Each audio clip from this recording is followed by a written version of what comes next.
Goeiemôre. Moet ek met jou van hierdie goed, Rian, of? Ek het nie idee. Ek ook nie.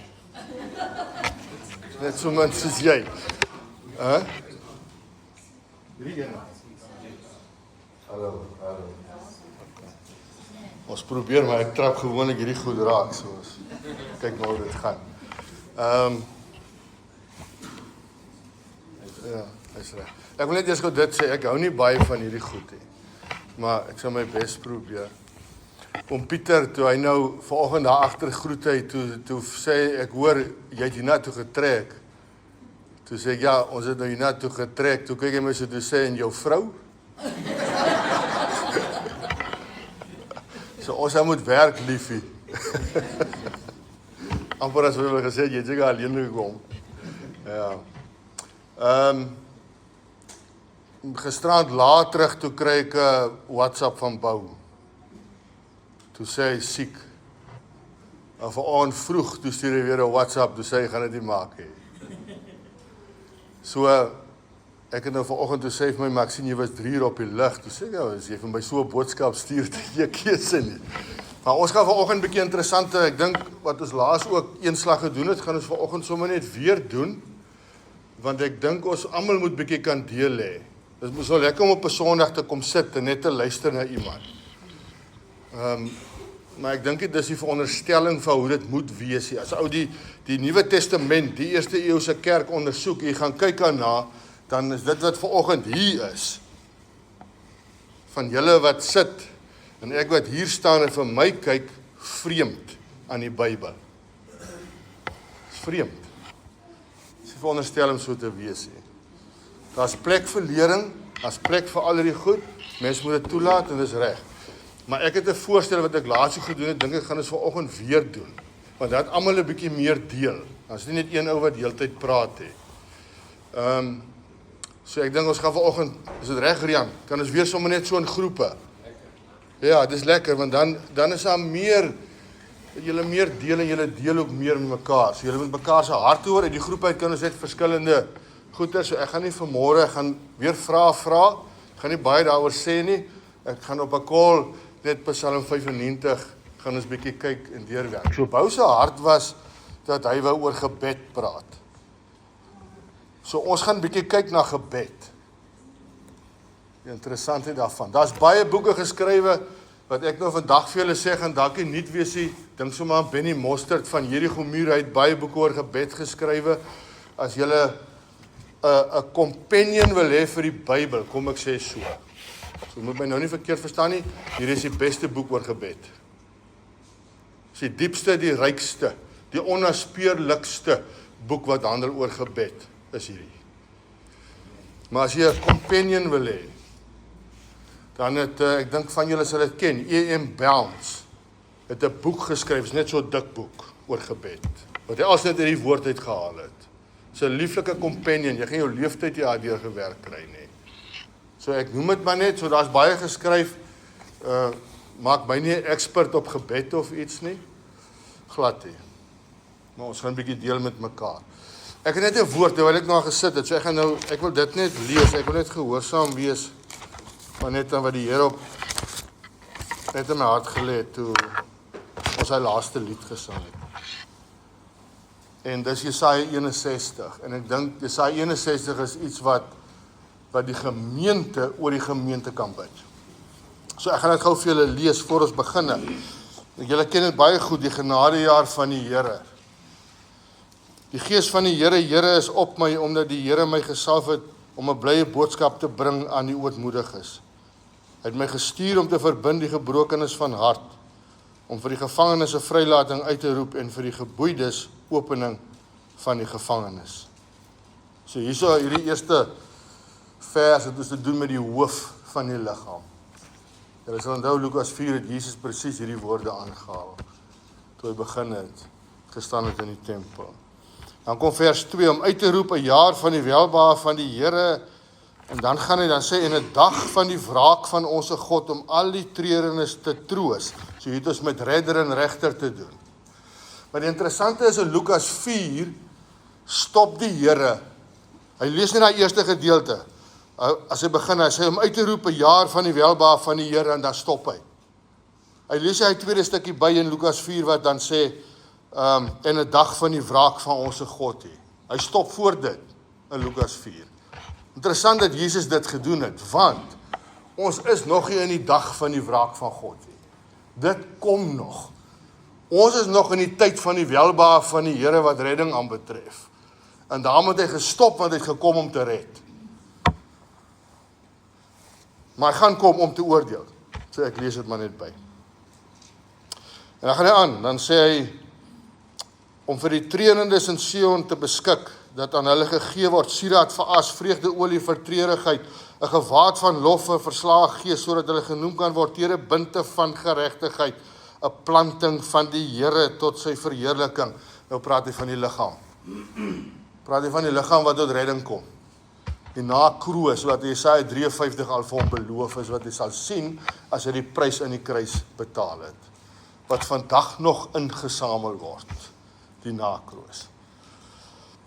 En ek wil julle bemoedig, julle kan ek gaan nou nie die hele Jesaja 61 lees nie, maar gaan lees dit deur.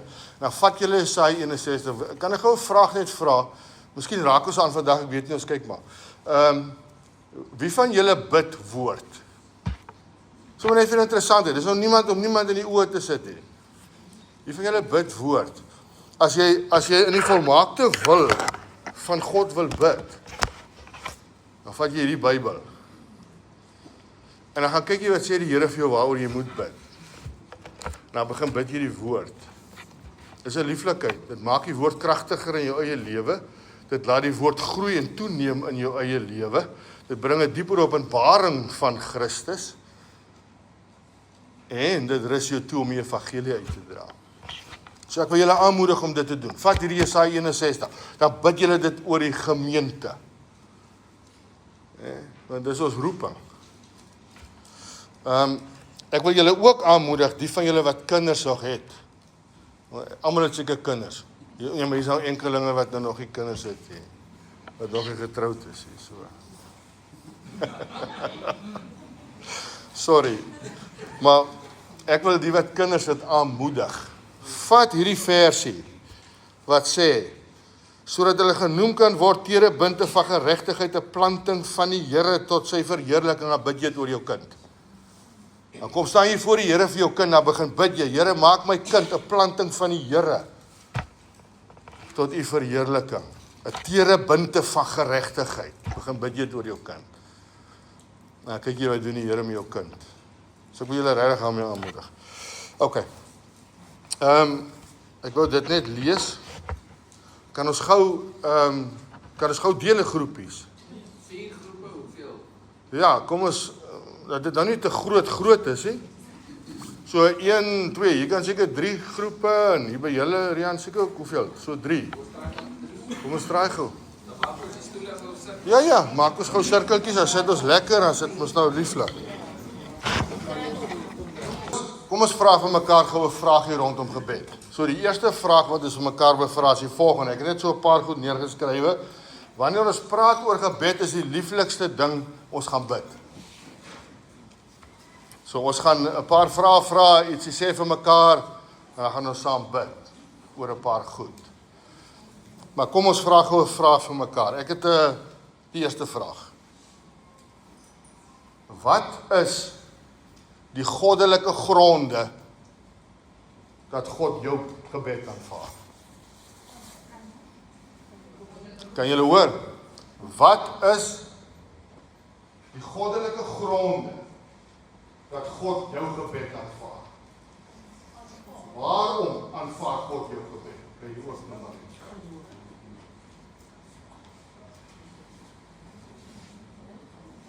So julle kan maar bietjie deel met mekaar rondom dit.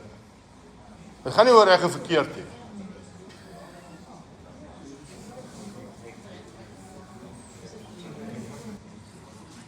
Okay, het julle iemand in die groep wat gaan terugvoer gee?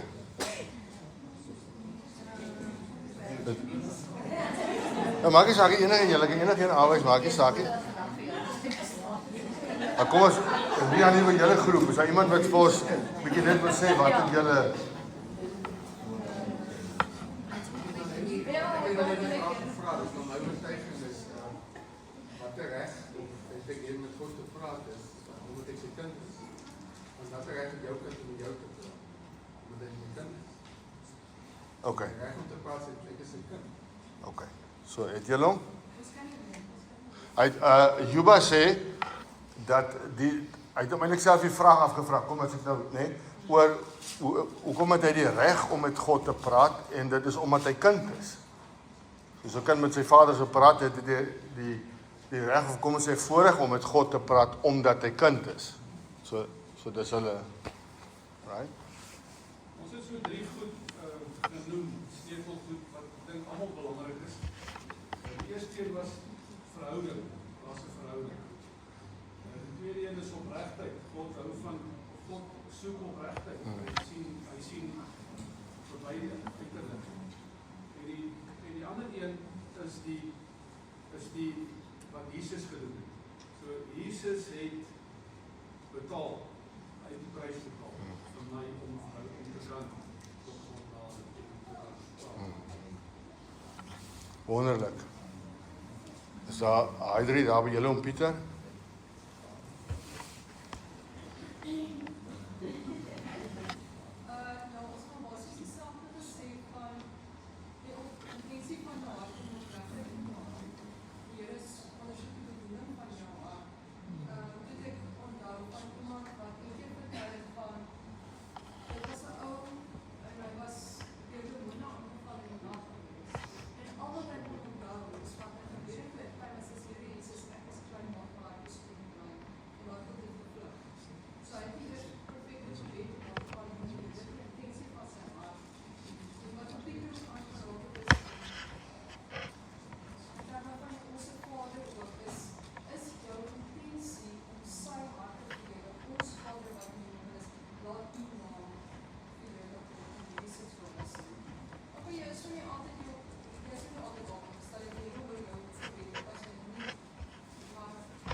Dankie, mevrou die priesteres.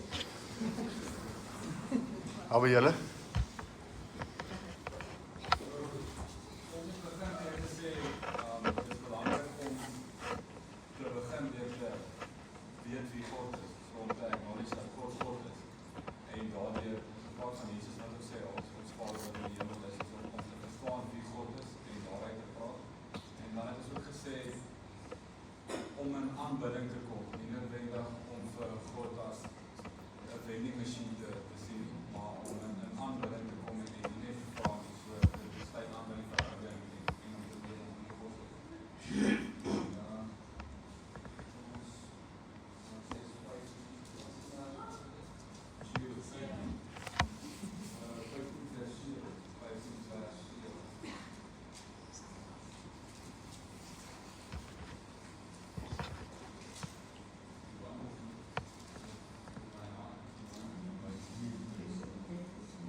Ek dink ek het hier ook so amper antwoord.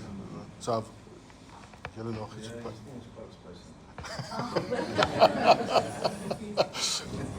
Okay, so julle, maar dit was min of meer dieselfde as ek maar sê. Ja, ek dink Kobus as ek die vraag reg verstaan het, dan is die vraag, wat gee vir ons die reg?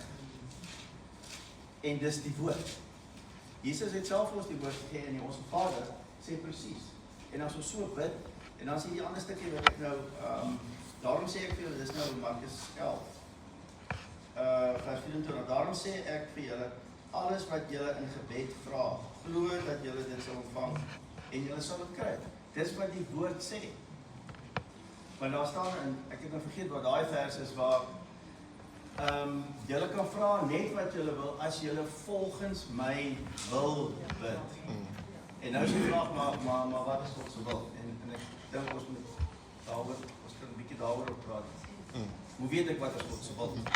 Want dan sal ek alles kry. Dis vir die Ja. Dis 'n interessante punt, want die Bybel sê nie bloot jy gaan net alles kry wat jy vra nie. Maar hy sê as jy volgens die wil van God bid, dit sal God altyd gee. Yes. Wat in sy wil is, altyd. Ja, so dis 'n besonderse punt. Okay, ek het gesê daar is nie reg en verkeerd nie. So alles wat julle gesê het is reg. Ek wil net by een ding gou uitkom. Dat die gronde waarom die Vader ons gebed aanvaar, daai gronde alleen bly Jesus Christus en niks anders nie. Nie eers jou opregtheid van jou hart nie. Nie eers wat jy dit ook al wil nie, net Jesus Christus alleen. Hy het die prys betaal. Ek dink julle daai laaste punt van julle aangeraak. So die ander is ook reg, verkeerd het. Nee?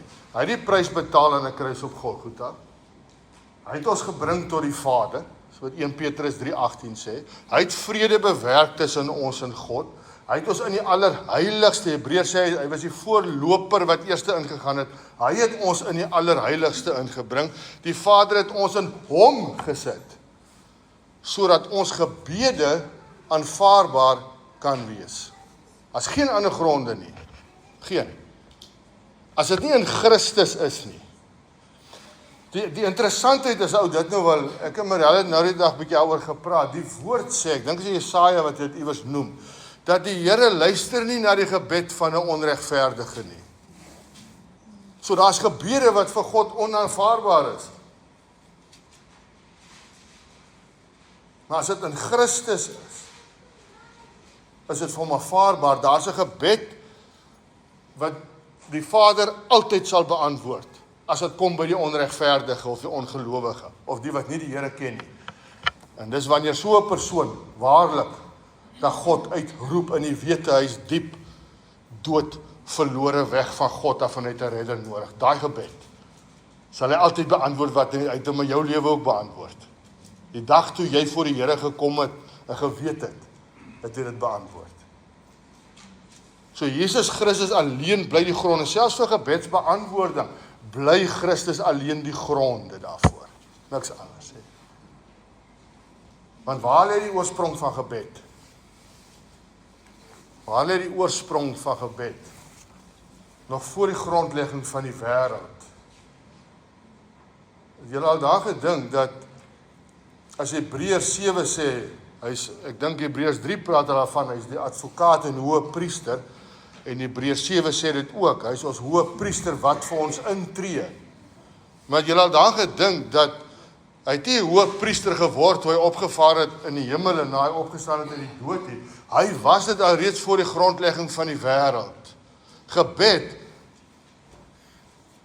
die ontstaan, as ek dit nou so kan noem, of die oorsprong van gebed lê in die hemel. En as 'n ou nou na Jesus se lewe gaan kyk, is die ontzagwekkendheid dat as jy die hele Lukas, ek wil julle aanmoedig gaan lees jy werk die Lukas evangelie deur. As jy die Lukas evangelie deurwerk, dan gaan kyk jy na Jesus se gebedslewe. Daar's geen ander evangelie wat dit so lieflik na vore bring soos die Lukas evangelie nie. Geen.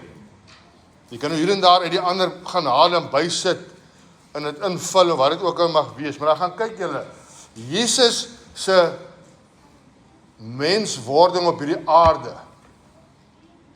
En as jy gaan kyk toe hy sy bediening begin het in Lukas 4, toe hy homself aan hierdie wêreld openbaar het vir wie hy is, in sy bediening, het dit begin in gebed. Lukas is die enigste een wat dit sê, toe hy gedoop is, toe Johannes hom doop. Dan staan daar, toe die water uit opkom, wat staan daar? En terwyl hy gebid het die Heilige Gees op hom gekom. Soos die openbaring van wie hy is aan die mense om hom, het begin by gebed.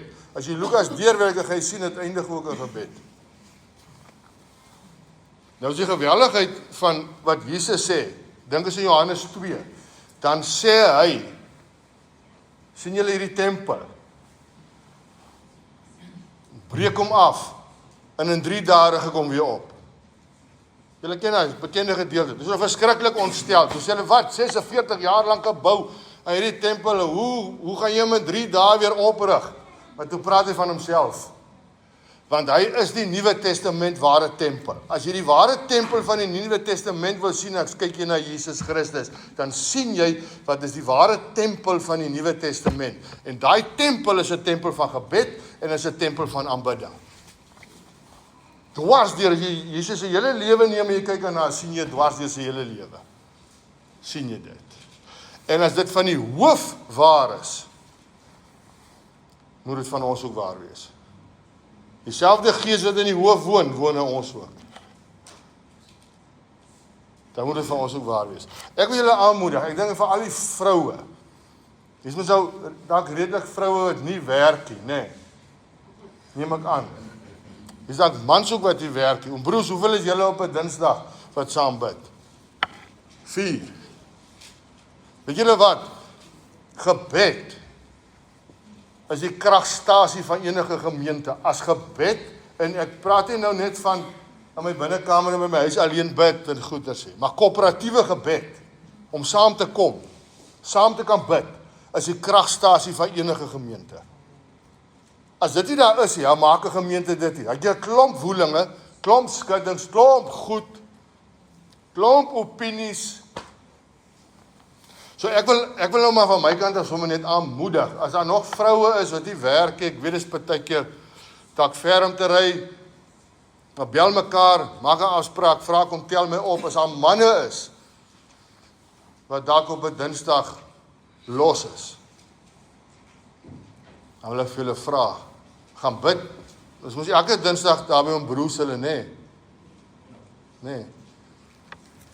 gaan bid saam met ons broers hulle. Dis die kragstasie. As jy die Lukas Evangelie deurwerk, dan gaan jy een ding uit Jesus se lewe sien. Dan sonder hom af, as jy 'n gebed, dan is daar baie keer 'n plekkie waar jy net kan sien 2 verse later, daar staan daar, en daar was krag. En daar was krag. So as ons 'n kragtelose gemeente wil sien, dan moet ons 'n biddelose gemeente sien. As ons 'n gemeente wil sien, wat in die krag van die Here Jesus deur sy Heilige Gees wandel en lewe, kom ons kom op die plek van gebed. Nee. So Jesus bly die gronde. Dis waar dit begin, dis waar dit eindig. En alles tussenin. Ek het nou, julle moet my verskoon, ek het nou net vanoggend vroeg net so 'n paar goedjies neergeskrywe. So ek is net so onvoorbereid soos julle. Maar dis die lieflikheid, die Here is nooit onvoorbereid nie. Ek het gedink aan 'n skrif wat ek net baie vinnig wil sê, want 'n ou moet dit nou uit die Ou Testament moet jy dit nog 'n bietjie gaan net uitlê goed, maar daar's 'n lieflike deel in Eksodus 30. Ek kan nou vir julle sê vanaf vers 34 tot 38. Dit praat van die Here praat met Moses, dan sê hy vir hom, neem vir jou speserye, storaksgom en naaltjies en galbanin en speserye en ook suiwer wierook, alles in gelyke hoeveelhede en maak daar reukwerk van 'n mengsel soos die salfmenger dit maak met sout gemeng, suiwer, heilig. En vrywe 'n gedeelte daarvan heeltemal fyn en sit 'n deel daarvan neer voor die getuienis in die tent van samekoms waar ek met jou sal saamkom. Hoogheilig moet dit vir julle wees. As jy mense gaan kyk na die speserye en al die goeders, dan verwys dit na die absolute karakter en die absolute uitnemendheid van Christus, van wie hy is. En dis al wat ons het, net op sy meriete. So daai laaste punt van julle was 'n baie kosbare punt. Ek sou net eers gesit het. Ja, dis sommer ek weet nou net, maar nie waar nie. Dis reg, fantasties.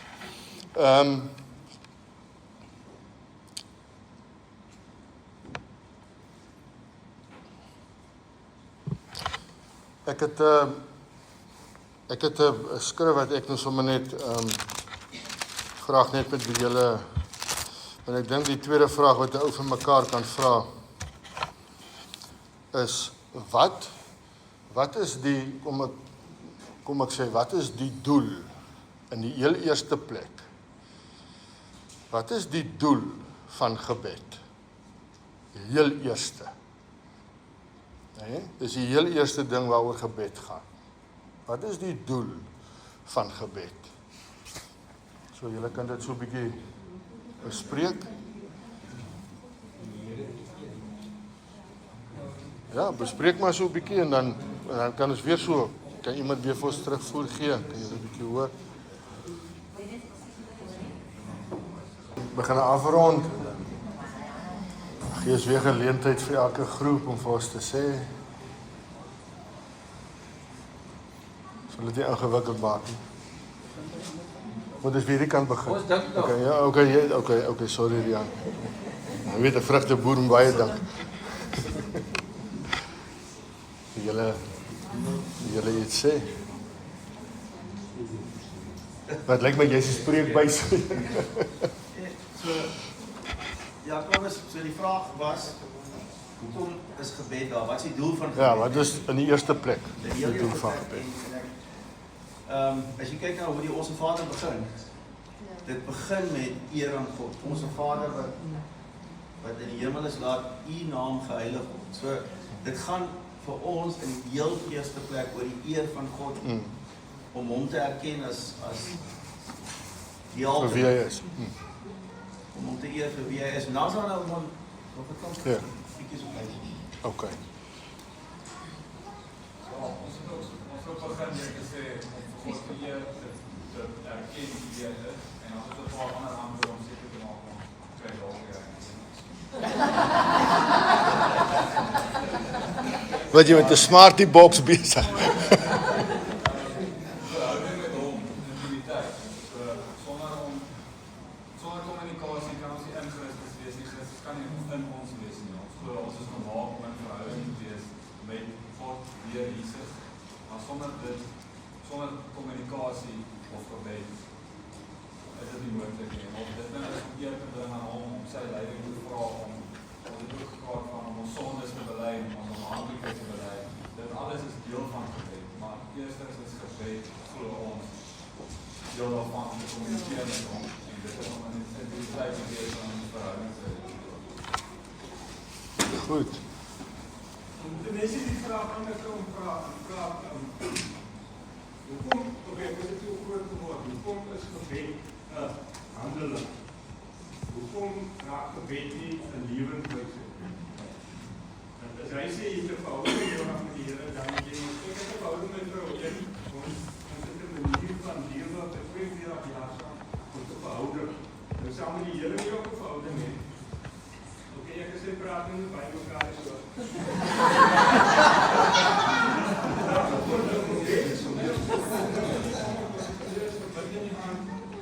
Is gebed nie 'n lewenswyse nie? Is dit nie 'n manier van jou dag deurgaan wat hoekom het die Here die Heilige Gees gegee as 'n trooster om in ons en met ons te wees heeldag?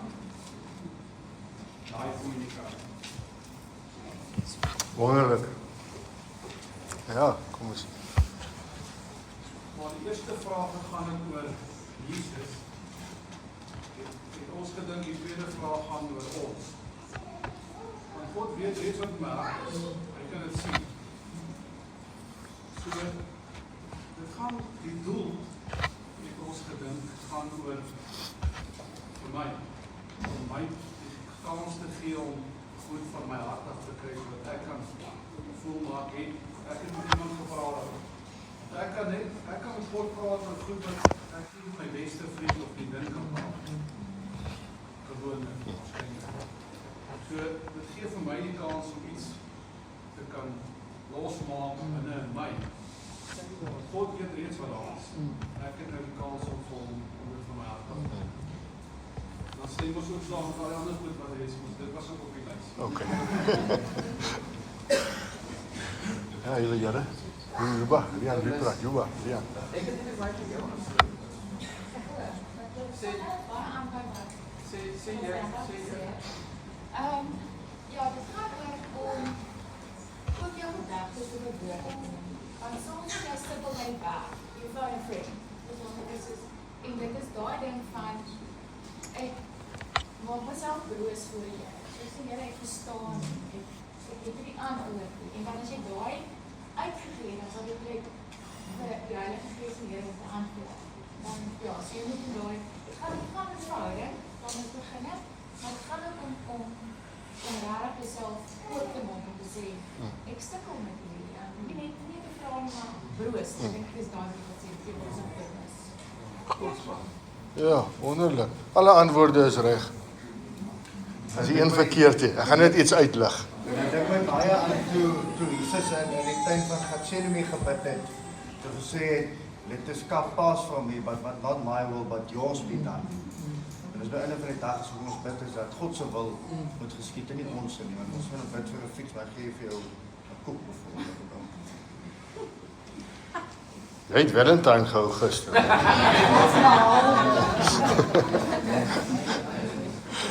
Goed, ek gaan net iets uitlig. Het een woord na vore gekom in die groepe en oom Pieter is 100% reg. Dit moet 'n lewenswyse wees. Dit is nie net 'n ding van ek bid gou in die oggend en dan bid ek dalk in die middag iewers of ek bid vanaand weer iets of wat ook al. Want die gees van die Here is 'n gees wat deurlopend bid en aanbid. So dit is 'n lewenswyse wat die gees van die Here in 'n mens uitwerk. Maar ek wil net gou iets uitlig. Ek dink daar by julle, ek wil graag julle moet daai jong man, waar is hy nou op 'n slag laat praat. Hy kry baie agterweg.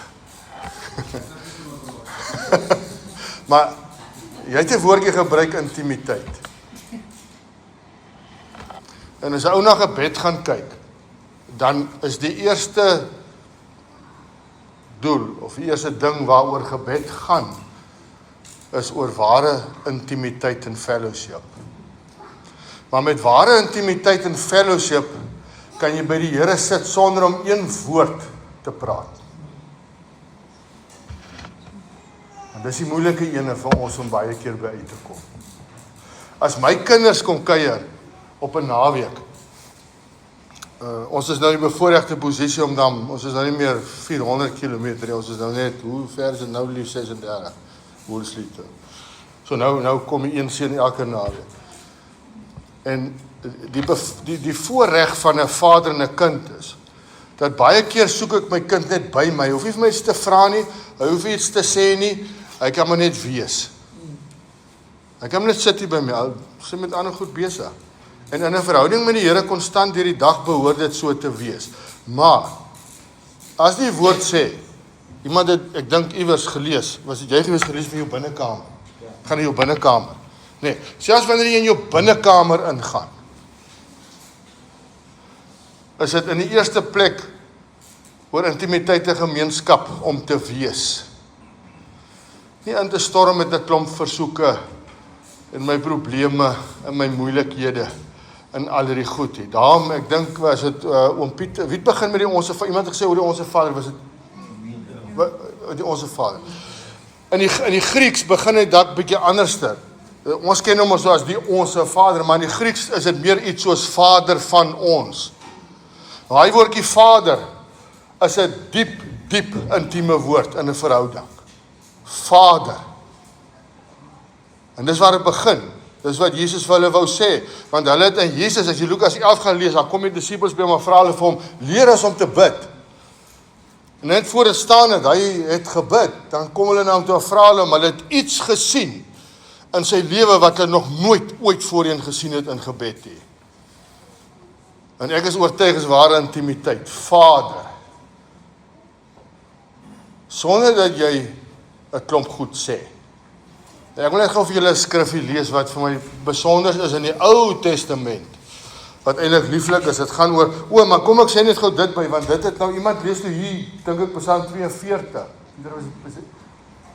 Oor smag. Toe dink ek aan Mephiboset. Ek weet nie of julle 'n stukkie al gelees het, ek dink, ek het hom hier oopgemaak toe nou gou by 2 Samuel 19. Maar Dawid wat nou gevlug vir Absalom. As Absalom dood, dan kom Dawid nou terug. Maar Mephiboset is bedrieg deur een van sy metgeselle, of wat ou dit ook al wil noem, toe bly in Jerusalem. Toe gaan hy nie saam met Dawid, dan kom Dawid terug, en vra hy vir hom, dan vertel hy vir Dawid die storie.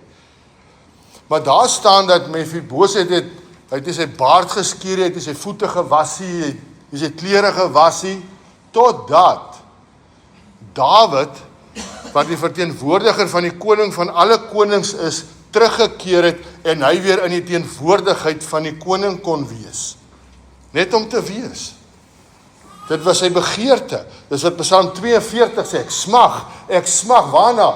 Om die Here met 'n klomp woorde te oordonder, of met 'n klomp versoeke, of met 'n klomp goed. Nee. Ek smag net om by hom te wees. Dwars deur die dag. Ek smag net. Nou as 'n ou nou in Eksodus 24 kom, is daar 'n verskriklike kosbare gedeelte oor Moses. Julle ken dit. Maar in Eksodus 24, dan kom die Here by Moses, dan sê hy vir hom 'n ding. Moses moet hierdie berg opklim. Hy sê in vers 12. Toe sê die Here vir Moses, dis wat die ou vertaling sê, klim op die berg na my toe en vertoef daar. Vertoef daar. Ek dink die King James version sê iets soos, come up into the mountain and be there. Wees net daar. As ou Markus 3, en Markus 3 is 'n gedeelte waar Jesus met sy disippels, dan staan daar, hy het hulle gekies en tot hom geroep om met hom te wees en om hulle uit te stuur en te gaan predik. Maar in die eerste plek was dit net om met hom te wees. Is dit my baie mooi voorbeeld, ons dogtertjie. Sy is nie bang nie, hulle twee se kamers is by mekaar, maar sy sal baie aanhou roep, sy, papa, sal jy by my kom lê? Hulle praat nie dan nie, hy lê net by haar, en sy slaap, maar sy soek net sy teenwoordigheid. Absoluut. Ja, dit is baie kosbaar. Dis waar jy veilig is. Ja, en as niks klagtes van enige is, jy moet daar kom lê. Ja, net dit. Dis waar jy veilig is, net om te wees, is waar jy veilig is. As hy die Here vir Moses kom op en vertoef daar. Vertoef, weet julle wat ons gebed dalk nog moet weer van vooraf leer, ek in my eie lewe, want in die laaste tyd dan vang ek vertoef nie. Ek vertoef nie. Ons dink vertoef beteken, ek moet nou gou met die Here, en dat ek 'n gesprek met die Here, dan is dit dalk 15 minute of so, dan is dit nou klaar, dan gaan ek nou aan met my, in 'n sekere sin, wat om Pieter gesê het, vertoef ek konstant, want ek is konstant in die allerheiligste in sy teenwoordigheid, so ek vertoef eintlik daar. Maar selfs in my stilte tyd, wanneer ek in die binnekamer gaan, net om te vertoef, om net voor die Here te sit in sy teenwoordigheid en te vertoef, en nie haastig te raak nie. Hierdie wêreld laat dit nie meer vir ons toe nie. Is ongelukkig so, want dis boerdery, dis al die goeder, so ons het ontleer wat beteken dit om werklik just to be there. Wat beteken dit om te vertoef? En dis waar jy bedien word, sonder woorde. Dis waar jy die rus van die Here ingaan, sonder woorde. Intimiteit in die eerste plek. Verskriklik belangrik. Daaruit, uit intimiteit, uit hierdie gemeenskap. Ek het baie keer gedink, as ou dink aan Handelinge 13, en dan skryf ek ons nou oor die gemeente van Antiochië, en dan sê daar was leraars en profete, en waarvan Paulus een was, dan staan daar, en terwyl hulle, ek dink die Engels sê dit verskriklik mooi, while they were worshiping the Lord. Dink die Afrikaans sê, terwyl hulle die Here gedien het, dan sê die Gees van die Here, sonder nou vir my vir Barnabas en Paulus af vir die dienswerk waarvoor ek hulle geroep het. Nee. Ek het daar baie keer gewonder oor daai Handelinge 13. En dat Paulus en al die ouens wat daar was, they were just there. Hulle het net vertoef.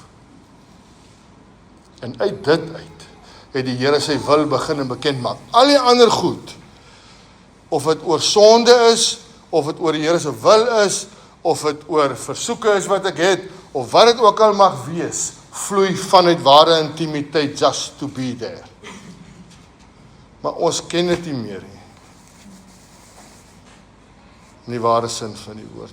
So mag die Here ons genadig wees, dat ons net weer kan terugkom, om te sê, Here, ek stap my binnekamer in, maak my deur toe, maar ek is hier om te vertoef. My begeerte is net na U alleen. Nie oor goed nie, nie oor iets anders, nie oor ek iets wil sê nie, om broers. Ja? Jy begin al voor my praat. O, ja.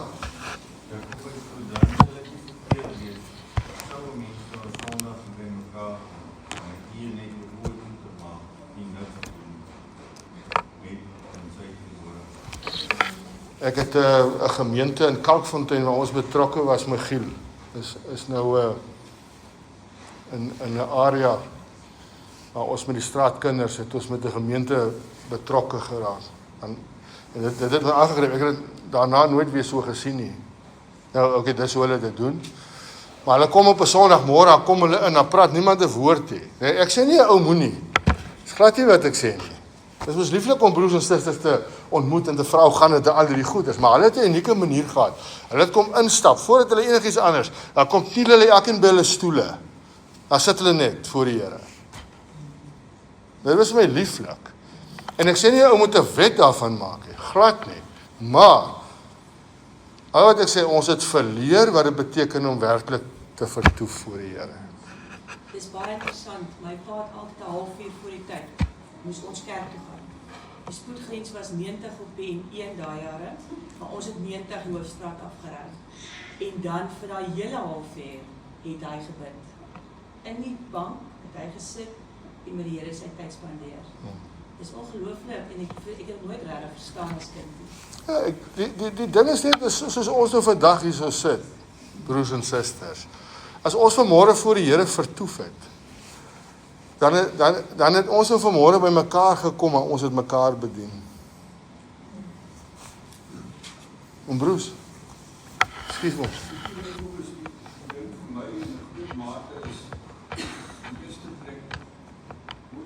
Eie Vader sien, gaan ek God die Vader ook sien. As ek 'n goeie verhouding met my eie Vader gehad het, dan gaan ek outomaties 'n goeie verhouding.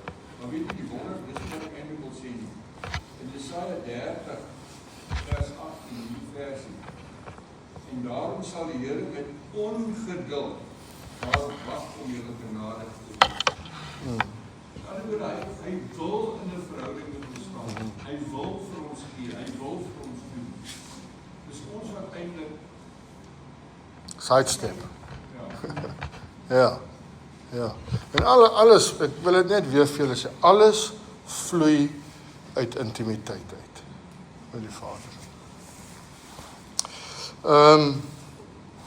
Kom ons gaan gou nog 'n puntjie aanraak. Ek het nog so 3-4 waterrekkers nou. Het iemand tyd vir ons? Dit is nog vroeg. Hoe laat stop julle gewoonlik? 12 uur. 11 uur. Okay. Nee, kom ons gebruik dit. Die tweede ding wat ek nou is dit eintlik nie vrae wat ek so seer wil vra nie, maar ek het nog so 2-3 goed neergeskrywe en ek wil gou vir julle eers net in Psalm 95 wys, maar ek het nog so 2-3 goed net neergeskrywe en dan gaan ons nou lekker bietjie saam bid. Ek dink dis nodig dat ons 'n slag lekker saam bid en daarvoor gaan ons hier gee. Ja, ons gaan ons tyd vat en ons gaan lekker saam bid. Maar ek het nog so 1, 2, 3, 4 goed, want daarvan af vloei dit uit. Nee, gebed bring my by afhanklikheid en oorgawe. Nee. En dis wat as ou nou Jesus se hele lewe kyk in die evangelies, dan sien jy dit duidelik in sy lewe. As jy nou soos Paulus kyk, sien jy duidelik in sy lewe hoe dat hy afhanklik en in oorgawe was wat gevloei het uit gebed. Die derde ding is versoeke, vra, smekinge, bid, pleit. Dis alles deel van gebed, dis al die genoem op. So ek dink sommer aan Efesiërs 6:18 en 1 Timoteus 2:1 en ek dink aan Matteus 7 vers 7 tot 11 wat hy daai intensiteit van gebed laat toeneem. En die vierde ding is samewerking met God. Kom ons eintlik by sy wil uit. Nee. As ou net dink aan die Onse Vader, hoe dit begin, en dit begin by hom, Onse Vader, en dan sy koninkryk, en sy wil, voordat hy begin vra oor die ander goed, van daaglikse brood en vergifnis van sonde en al die goed. Nee. En dan die 5de dingetjie is, interessante enetjie, wat daar nou baie polemiek oor kan wees van hoe ou dit sien, maar gebed is oorlogvoering. Gebed is oorlogvoering. En dit is, as Paulus net in Efesiërs 6 byvoorbeeld, weer vers 18, jy kan Nehemia 4, vers 9 en 17 en vers 20 ook gaan kyk, maar gebed is oorlogvoering. Nee. Ek wil gou vir julle iets uit Psalm 95, so ek het net 'n paar goed genoem oor gebed, maar net, dis 'n onuitputlike onderwerp, ek meen ons, mens sal baie lank gesels, maar ek wil gou vir julle uit Psalm 95 iets wys, wat ek dink verskriklik kosbaar is. As jy wil bid van die psalms, dan begin bid jy die psalms voor die Here. Psalm 95, die opskrif van die ou vertaling is opwekking om God te loof en hom gehoorsaam te wees. Maar ek wil vir julle 'n stappie en 'n stappie en 'n stappie wys, wat in Psalm 95 vasgelê is, wat eintlik verskriklik kosbaar is. So ek het hom sommer so met rooi lekker vanoggend so gesitte werk. En dit help my ook. Kom ek sê net gou iets oor Eksodus 24, voor ek dit vergeet. As jy Eksodus 24 gaan lees, voor die gedeelte waar God vir Moses sê, kom op, come up into the mountain and be there. Dan gaan jy sien, Moses moes eers 'n altaar opgerig het, voordat hy in die berg opgegaan het. Ons het die kruis in ons lewe nodig. Nee, ou se verstand hardloop die wêreld vol. En jy het die kruis in jou lewe nodig om te kan vertoef en waarlik net ons stilte voor die Here te kan kom. So dit is eintlik 'n baie kosbare gedeelte, gaan lees dat die Here met jou hart daaroor werk. Maar Psalm 95, ek gaan gou dit so deurwerk net vinnig en dan kyk ons gou daarna. Psalm 95 sê, kom laat ons jubel tot eer van die Here, laat ons juig ter ere van die rots van ons heil. Nou, ek het nou baie gewonder, ek gaan gou vers 2 bylees, dit sê, laat ons sy aangesig tegemoet gaan met lofsange hom toejuig. Ek dink dit is wat ons vanoggend gedoen het. Hierdie woord toejuig is 'n sterk woord. Dis letterlik jy juig. Dis nie net te sing nie. Nee? So moet, as hy asseblief, moet nou net nie verbou gaan sê ek die ding deur mekaar gekrap het. Dis glad nie. Nee?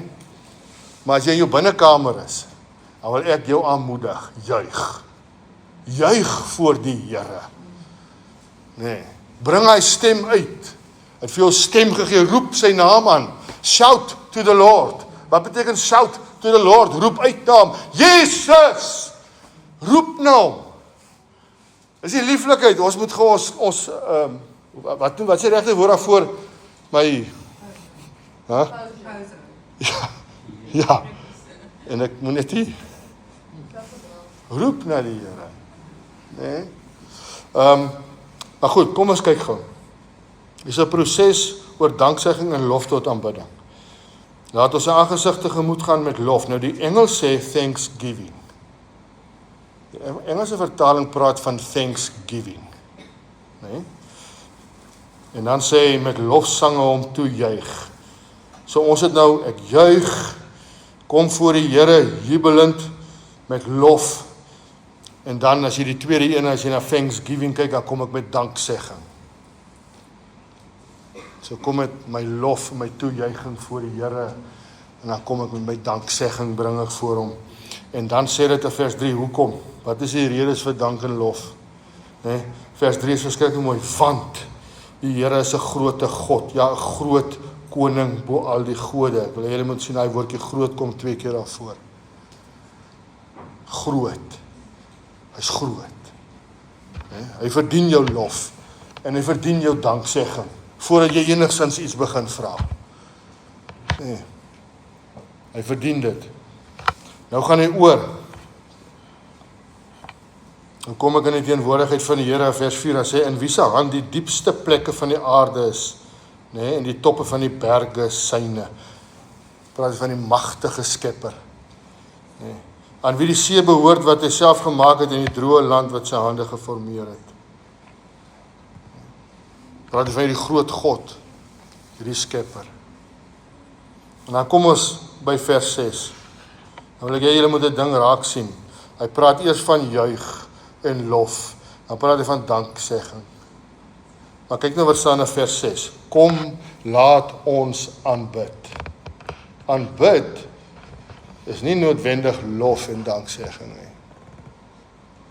Nee, kom, laat ons aanbid. Hier is 'n stappie verder.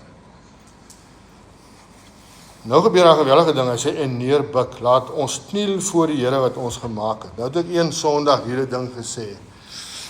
Toe, maar ons kan mos maar openlik praat, nee, ons het mos niks om weg te steek nie, is dit reg? Waar's Gert? Hierso. Gert, is dit alright? Ons moet niks om weg te steek nie. Nee. Maar Gert, ons drink saam, net daarna, daar by die dakkie, saam, koffie. Dan sê Gert vir my, Jakobus, ek wil met jou oor 'n ding praat.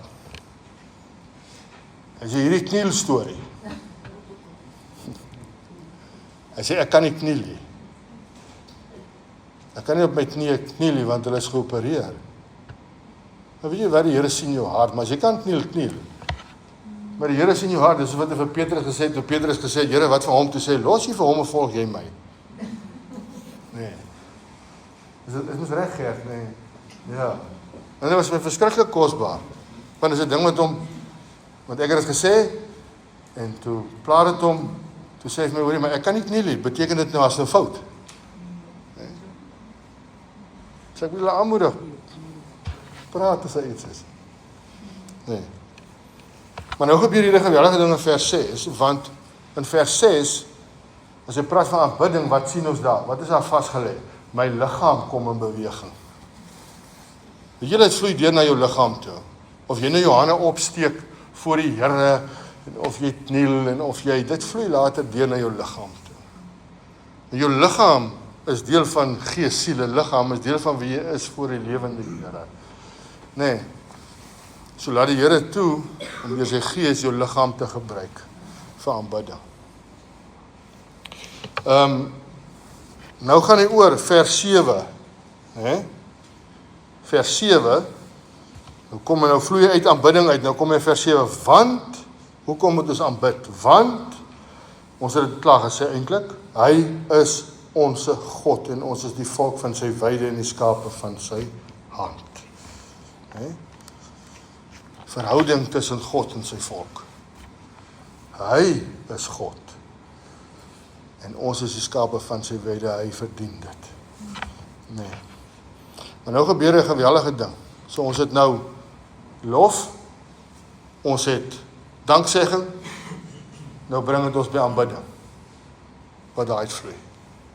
Maar nou kom maar iets verder na vore. Ek dink jy het gepraat oor die wil. Ek dink iewers gaan ons nog, maar jy het mos gepraat oor die wil van die Here, nee. So ek wil gou vir julle iets wys. In daai selfe vers 7 gaan hy aan. Ek dink in die Engels is daar 'n spasie tussen die twee sinne. So asof hy wil pause voordat hy met die volgende deeltjie aangaan. Ek kan verkeerd wees, maar ek verbeel my so. Ok, nou gaan hy aan. Nou sê hy selfe vers 7 se B-gedeelte. Ag, as julle vandag maar na sy stem wou luister, nou sê vers 8, verhard julle hart nie. Weet julle wat gebeur met lof en danksegging en ek kom oor in aanbidding? Weet julle wat gebeur? Dis die lieflikste plek waar die Here met jou gaan spreek, is in aanbidding. Waar hy sy stem gaan hoor. Jy kan nou op enige ander manier hoor, né? Ek vat dit nie weg nie, hoor, glad nie. Maar die lieflikheid van aanbidding bring my op die plek waar ek sy stem hoor. En dit kan ons nie weggooi nie. En dit is die wonderlike geheim van 'n gebedslewe. En dis waar dit my bring. Maar ou sien dit, ek dink as jy Jesus se hele lewe deurwerk, dan sien jy hoe hom onttrek het. Daar staan nie altyd wat daar gebeur het nie. Nee. Maar jy sien baie keer as hy uitkom uit daai gebed wat hy gehad het vroeg in die môre voor die son uitgekom het, of waar hy hom onttrek het na eensame plekke, as hy daar uitkom. Byvoorbeeld, toe hy die 12 disippels gekies het. Nee. Het hy geweet wie's hulle. So in daai intimiteit, in daai lof en danksegging aan die Vader, in daai aanbidding, het hy die stem van die Vader gehoor, wie hulle is. En jy kan dit maar deurwerk, jy gaan dit nog meer plekke sien, dis nie net oor hulle nie, wat die wil van die Vader aanbetref. So ek dink, Bou se hart aan die een kant, en ek dink 'n ou moet daaroor verder praat, maar daar kan nou nie, ek dink Bou se hart aan die een kant was, hoe sou 'n gebedslewe lyk? Hoe lyk jou gebedslewe? Wat is in jou gebedslewe teenwoordig? Waaroor bid jy? Nee, waaroor roep jy na die Here? So hoe lyk dit? En ek dink as ons dit nou alles moet vir mekaar, dan gaan ons nou nie vandag by die huis uitkom nie. Maar ek wil julle aanmoedig, gaan kyk weer na Psalm 95. Nee? Psalm 95 is 'n baie kosbare psalm. Hy sluit af in vers 11, sodat ek in my toren gesweer het, waarlik, hulle sal in my rus nie ingaan nie. Ware aanbidding dan bring jou in rus. Want ware aanbidding, en dis wat, wie dit gesê, Pieter, het jy dit gesê van weet wie's God? Ware aanbidding bring my op die plek dat ek weet wie's God. Daarom aanbid ek. In hy verhouding. Dit bring my in rus, want ek weet hy kan vir my voorsien. Ek weet hy kan sorg. Ek weet hy kan my beskerm. Ek weet hy is my krag. Ek weet hy is my geregtigheid. Ek weet hy is my lof. Hy is my toejuiging. Hy is my danksegging. Die lieflikheid daarvan. So gaan kyk weer aan na. Kom ons vat tyd. Moet niks afjaag nie, maar kom ons vat tyd. En dan sommer in die groepe, dan bid ons saam. Dan bid ons lekker saam. Maar ek wil hê julle moet julle harte, bring dit voor die Here. Nee? As jy iewers iets in jou gebedslewe, waar jy sukkel, of jy lekker is, of wat dit ook al mag, bid saam met jou medebroers en susters daaroor. Nee? Bid vir die gemeente. Bid vir die gemeente. Bid, ja.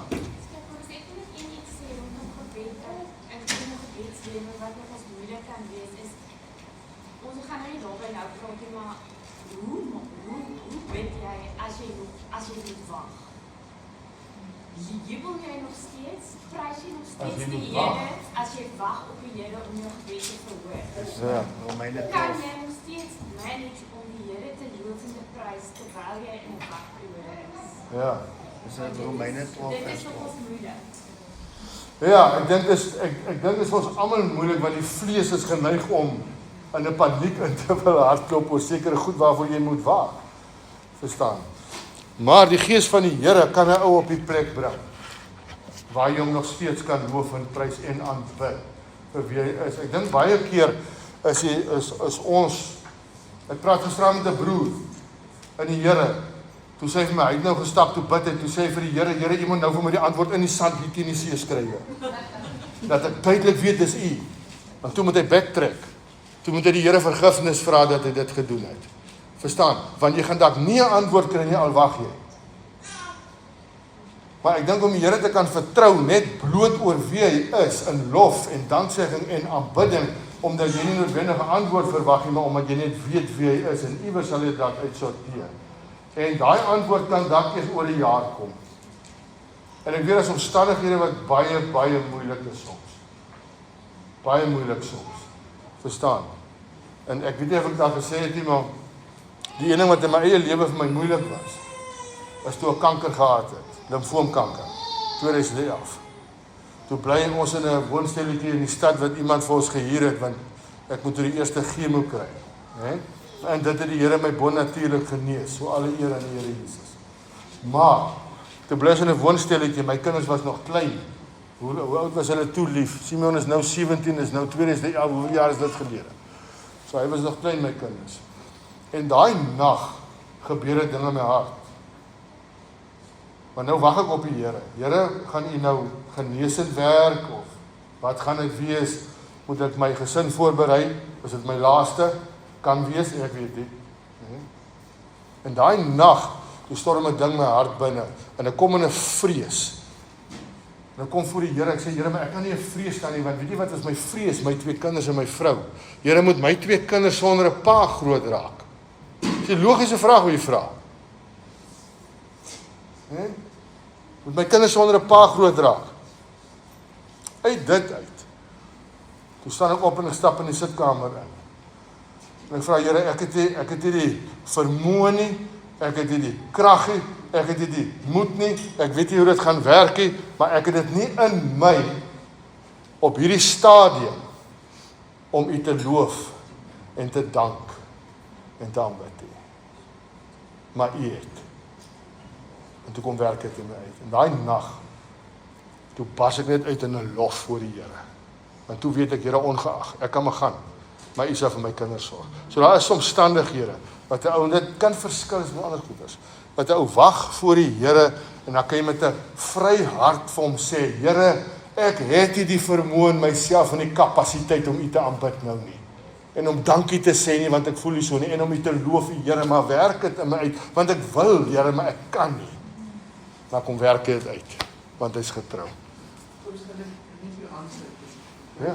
Jy is miskien meegemaak met Jesus wat pad in die tuin van Getsemane. Ja. Dis waar hy was. Jy weet ons, die Here verwag van ons bonnatuurlike vermoë om goed te hanteer. Ja. Ons kan maar net Jesus 'n voorbeeld volg vir ons tuin van Getsemane. Ja. Dis al, ons het mos nie die vermoë in onsself nie. Maar Christus in ons is die vermoë van God, maar ons het dit nie in onsself nie. Ja. So ek gaan nou nie vir julle spesifiek voorskryf waaroor julle moet bid nie. Maar bring jou hart maar net saam met jou medebroers en susters voor die Here. Bid vir mekaar, bid vir die gemeente, bid vir die mense daar buite wat nog nie die Here ken. So regtig dit vir hulle vra. En is daar nog iets wat julle in julle harte waaroor ons saam moet bid? Bid vir bou. Dat die Here om bid vir die mense wat siek is in die gemeente. Ek kan nou maar net ietsie oor Joel sê, want ons het nou kontak met hulle. Maar Joel byvoorbeeld is, so ek wil nie iemand uitsondering, ek net omdat sy vanoggend maar Hanlie 'n boodskap gestuur het. Gaan goed met hom eintlik. Maar sy regtig neeweffekte nie. Al wat op hierdie stadium is dat sy liggaam is tam. Hy's moeg. Hy het nie krag nie. En nou het hy uit 'n verkoue gehad wat vir my lyk so bietjie. En dit het nou teruggekeer. Hy is nou weer hoes en proes en al die goedjies. So bid vir die mense in die gemeente wat sê, nie net hy wat siek is. Hier sit Gert, hier's ander. So bid. En maar kom ons vra die Here. Maar ek het nou die vrymoedigheid want ons het getrek, so ons skakel nou by die gemeente en of julle dit nou wil weet of nie. Maar ongelukkig. maar al wat ek wil sê is, kom ons as gemeente bid en vra die Here dat hy in en deur ons sal doen en sal uitwerk wat hy wil doen en wil uitwerk. So kom ons ruimtyd, vat lekker tyd. Ek gaan ook sommer hier by 'n groep sit en dan bid ons lekker saam. Kom ons vandag sommer uit die groepe uit. As ons nou, ek wil dit voorgestel het, want nou ons dis mos nie 'n afsluiting nie. Ja. Dus so as ek wil amper sê, soos wat die groepe klaarmaak met hulle gebede en jy voel jou hart is vry voor die Here, wees welkom dan kan jy sommer uit dit uit dan vandag of sommer.